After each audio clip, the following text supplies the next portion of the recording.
Bonjour à tous. On m'a demandé dernièrement une vidéo sur l'utilisation des bouchons.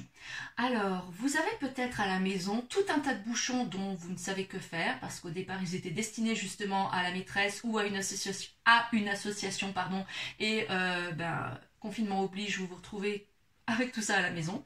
Donc avec tous ces bouchons, qu'est-ce qu'on peut faire? La première étape à faire, vraiment essentielle avec un enfant, c'est lui proposer et de rien lui dire, rien lui donner comme consigne. Mais vraiment, vous lui donnez rien. Et vous le laissez se débrouiller et vous verrez bien ce qu'il en fait. Cette phase est très très importante. D'une part parce qu'il a besoin de manipuler ses bouchons. Comme tout nouvel objet qu'on lui propose, je pense qu'il n'a pas l'occasion souvent de jouer avec des bouchons, donc d'abord laissez-le faire. Si on passe cette étape, soit vous avez un enfant qui va vous envoyer carrément balader, si vous arrivez avec une petite boîte de bouchons, oh regarde c'est super, on va pouvoir faire ça, ça, ça, vous allez le perdre. Soit vous avez un enfant particulièrement docile, qui va dire bon d'accord, mais qui au bout de quelques minutes à peine va vous laisser tomber, parce que lui tout ce qu'il veut, c'est les manipuler, ces fameux bouchons. Donc très important, on le laisse manipuler librement et on l'observe. Après, eh bien on s'arrête à côté de lui, enfin on s'assoit à côté de lui, par terre ou à table, ça dépend où est-ce qu'il est installé. Et là on commence à jouer à côté de lui mais sans rien dire. Et lui en fait, il va vous observer même s'il n'en a pas l'air. Il va vous observer et vous ne parlez pas, vous êtes super concentré et vous faites voilà, des empilements. Bien droit. Je ne suis pas sûre que ça tienne. Voilà. Évidemment, celui-là, ça ne tient pas. Et lui, voilà. Puis on peut aller comme ça bien bien haut. Le but du jeu, c'est d'en mettre le plus possible. Et lui, il va entrer dans sa phase dite d'imitation. Donc, il est en train de jouer tranquillement dans son coin. Il est en train de vous observer du coin de l'œil. Il se dit, tiens, c'est pas mal ça comme jeu, j'aimerais bien essayer aussi. Et en fait, vous allez voir, même sans rien lui dire, que lui aussi va se mettre à empiler des choses, ou à aligner des choses, ou à faire des formes, peu importe. Ce que vous allez faire, lui va observer à côté et va imiter. Et c'est ce qui se passe aussi lors de la fameuse phase d'appropriation en classe, quand on leur laisse manipuler le matériel librement, où un enfant a une idée, il fait un truc, et mine de rien, vous voyez tous ceux qui sont à côté faire la même chose. Et ben voilà, c'est ça, c'est la fameuse phase d'imitation. Donc là, vous lui avez proposé une solution, sans pour autant le guider, dire tiens, on va faire ça. Non, vous avez proposé, lui il est en train de, mine de rien, de le faire, donc empiler. Vous pouvez aussi, hop, lui proposer, tiens, ce bidon là. Voilà, c'est un bidon d'eau déminéralisée. Et puis, vous commencez à insérer des bouchons à l'intérieur. C'est le fameux jeu de la tirelire. Ça n'a l'air de rien, mais pour la motricité fine, c'est excellent. Et ça marche bien avant la maternelle. Hein. Sauf que des enfants en ont encore besoin. Donc, nous, on a ça en classe. On a, pas un bidon. Dans ma classe, c'est une boîte de lait maternisé. Et avec une fente dans le couvercle. Et c'est le principe de la tirelire. Et les enfants remplissent la boîte. Eh ben, je peux vous dire que ce jeu, si je l'enlève, c'est la cata. Les gamins adorent faire ça en atelier autonome le matin, de prendre des bouchons et de remplir la boîte. Donc, on a empilé, on a inséré. Après, il y a toute une activité de pince que l'on peut faire avec les bouchons. Donc, des pinces. Alors, à l'école, on utilise les fameuses pinces à cornichons. Moi, à la maison, j'en ai pas. J'ai des pinces à linge. J'ai une pince là pour les saucisses. Retourner les saucisses. Et puis là c'est pareil, vous prenez par exemple hop une pince à linge et puis vous prenez des bouchons et vous les insérez, enfin hop, vous remplissez en boîte et l'enfant va vouloir faire pareil. Voilà, on pince. Quelque chose de très rigolo aussi, c'est de le faire dans l'eau. Je sais pas si vous avez l'occasion de voir ma vidéo sur le bain, dans la partie où je parle de flotte ou coule. Donc j'avais proposé de lancer des Legos dans le bain. On peut aussi lancer des bouchons parce que c'est pareil, les bouchons ça flotte. Et ça c'est génial parce que il y a l'aspect, il y a de l'eau. Donc hop, l'enfant peut aussi pincer le bouchon pour le mettre après dans un autre récipient.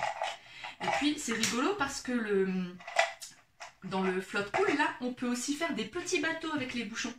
Donc là j'ai fait un petit bateau simplement avec du fil de fer très très souple.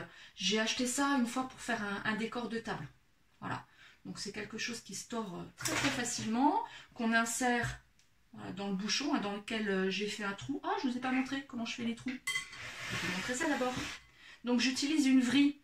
Donc on prend un bouchon, ça se perce très très facilement. Je peux vous le faire en direct. Hein. Le bouchon, il n'y a pas de trucage, il n'est pas percé. Et, oui, bien sûr, voilà, je tourne. Et voilà. Hop, j'ai fait un trou dans le bouchon. Donc là, j'ai inséré mon fameux fil de fer. Je reviens à mon récipient d'eau. Et voilà. Et là, j'ai un petit bateau que je peux récupérer, pas avec une vrille, hein. Soit un bout de bâton, voilà, une petite canne à pêche que vous aurez fabriquée. Et on essaye de récupérer façon pêche au canard. Donc ça peut être sympa comme tout. Hop. Donc tout ça, c'était pincé. On a ensuite enfilé. Bah oui, tant qu'on a fait des trous là avec nos bouchons, on peut les enfiler comme un collier. Alors voilà, moi j'ai pris une aiguille à laine, donc c'est une aiguille qui est très très épaisse.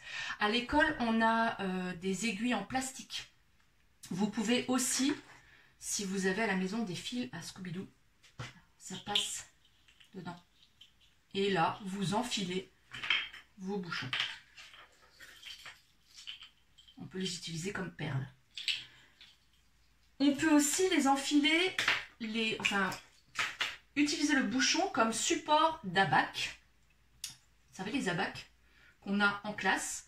Et bien là, c'est un abac maison. Évidemment, motricité fine extrême et sous surveillance parce que évidemment ça pique. Donc là, j'ai percé un bouchon dans lequel j'ai inséré un cure-dent. Et là, je prends des perles à chauffer. C'est petit les perles à chauffer, si vous avez évidemment. Et on insère la perle à chauffer. On l'enfile sur le cure-dent. Motricité fine, sous surveillance. Et là, on peut faire plein de choses. On peut demander à l'enfant de faire un bouchon que avec des bleus ou que avec des verts, etc. On peut lui demander de faire un algorithme sur la tige de l'abac. On peut voilà, mettre des nombres et puis dire sur ce 3, il va falloir poser un bouchon avec 3 perles. Donc on travaille sur les quantités. Aussi une solution. Donc pour enfiler, voilà, j'en ai fini.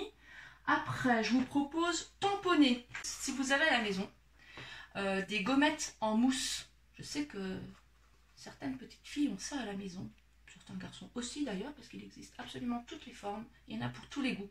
Donc là, moi j'ai des petites fleurs en mousse, donc c'est des gommettes, voilà, qu'on peut coller sur un bouchon, et du coup, là ça nous fait un tampon. Donc je l'ai déjà fait avec celui-là, avec la peinture, c'est-à-dire que vous prenez un couvercle sur lequel vous mettez de la peinture, l'enfant avec son nouveau tampon, voilà, il applique de la peinture partout, il prend un petit morceau de papier, j'avais déjà fait une fleur à côté, et il fait le geste de tamponner. Voilà. Donc ça plaît beaucoup aussi, d'utiliser le bouchon en support pour fabriquer des tampons.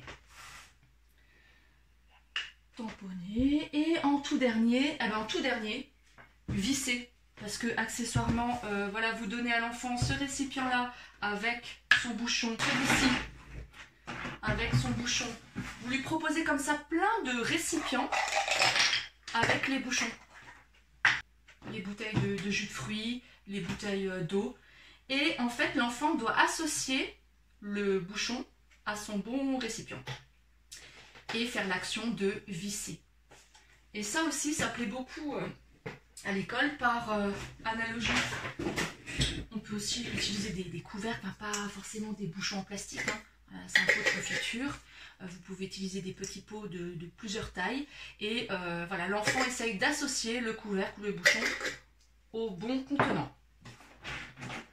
Bon, bah moi j'en ai fini avec cette première série d'activités plutôt motrices qui utilisaient les verbes d'action, hein, insérer, pincer, enfiler, visser, empiler, tamponner. Je vous invite à me rejoindre plus tard et je vous dis à bientôt.